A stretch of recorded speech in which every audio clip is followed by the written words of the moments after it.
Pakita ko yung effect ng Beam 300 kasama ang DMX. Scene 1. Yan. Ayan. Ilang bang effect yan? Ilang step yung ginawa ko ngayon? 7 yata. Pero hanggang 40 steps pwede mong gawin sa isang scene. Sa isang program. Ganun. Hanggang 12 program pwede mong ilagay. Pwede mo rin buruhin. Pwede mong i-edit.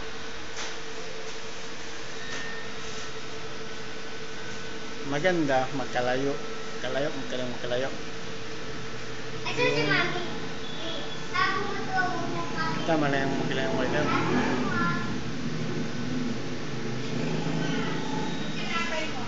Ito yung scene 2. Pag pwedeng ilipat ng kagad eh. Sa step, program 2. Yan, program 2. Yan yung program 2. Yung ginawa ko lang, pwede baguhin. Depende sa ano. Anytime, pwedeng baguhin yun eh.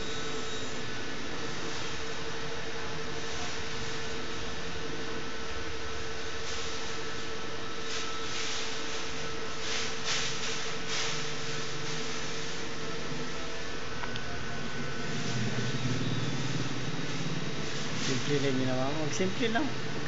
Wala ko simple. Ayan. Sana para makita mo kung pwedeng marami kang pwedeng gawin eh.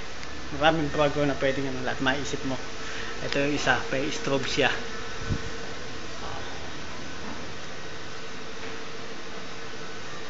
Ibang kulay yan.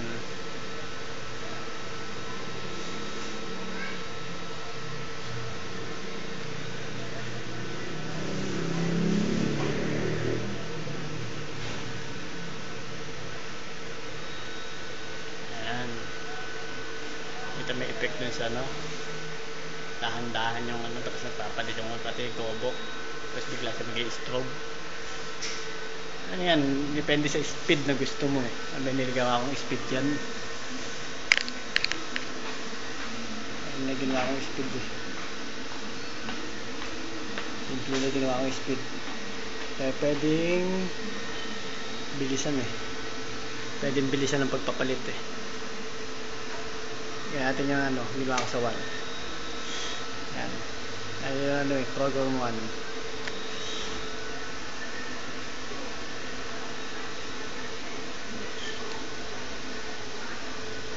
Ano ba yun? Yan.